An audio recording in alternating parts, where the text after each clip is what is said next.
Let's talk about rookies. This was a tough year for rookies. Walker Kessler was the highest ranked rookie this year, followed by Jalen Williams. And then it was a significant drop off. The tiers of quality rookies this year was pretty significant. And so I'm curious, Roto World just dropped. They're all rookie teams. So tell the listeners out there where you landed on the top 5 rookies of this season. Yeah, for me, it was three of the choices were pretty simple. Walker Kessler, Jalen Williams, and Keegan Murray, who is, I guess you'd call him more of a specialist just because of the 3-point production.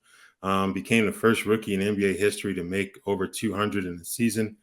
Those 3 guys were locks for me from a fantasy standpoint. After that, a little shaky. We didn't have like specific position requirements. So kind of at our own devices. I decided to stick with him, and the point guard position just really did not provide much from a fantasy standpoint this season. I went with Andrew Nembhard, which is an eye-opening pick, I admit, because he was in the starting lineup from early November on. I thought he gave him good value in that combo guard role next to Tyrese Halliburton. Had some good moments when Halliburton was out towards the end of the season too. So I went with him over Jaden Ivey. I can see an argument for him if you want to stick to positions.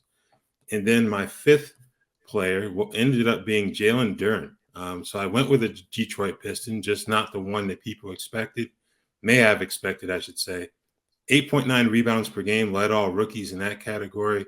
He was someone that the Pistons thought would be in a G League for much of the season.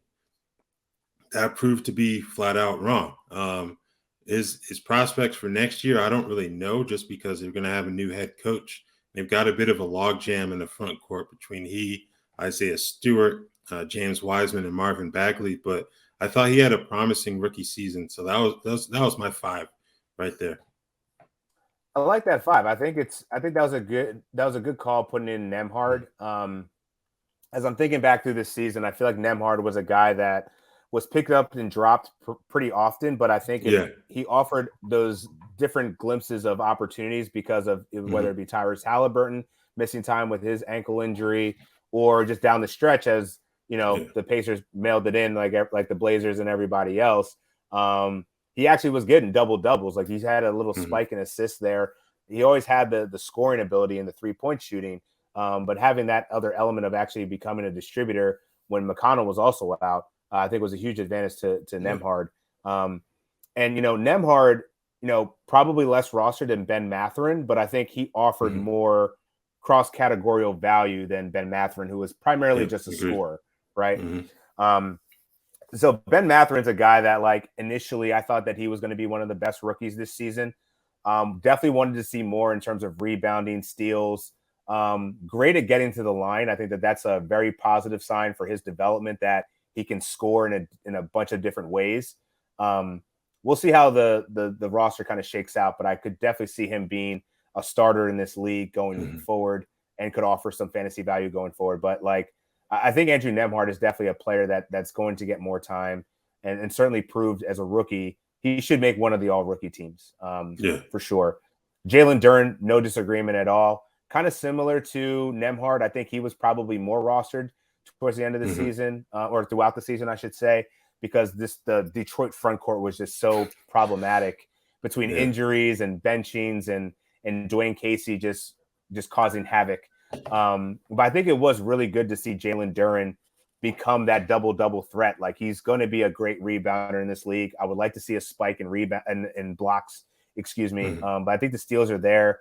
We talked about it a couple weeks ago. Paul George was saying like how big of a force this guy is at only 19, compared him to that of Dwight Howard. I mean, that's pretty esteemed territory, and quite an acknowledgement of the upside of this kid. So I would definitely slot in Duren there.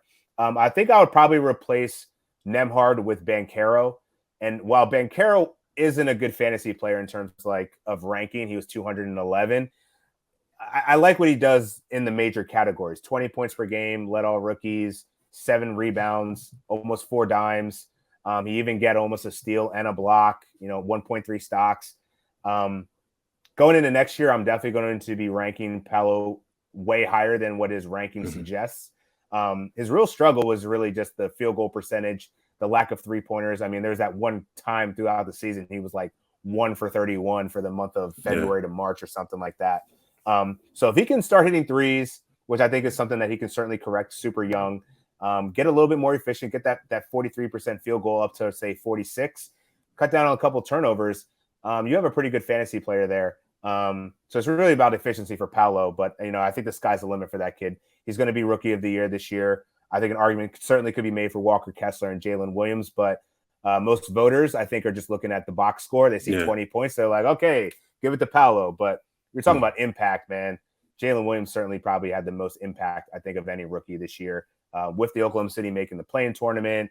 I mean, everyone thought that they were going to be one of the worst teams in the league. And, Shai Gilgeous-Alexander certainly gets some respect on that too. But Jalen Williams was probably second to him and Giddey.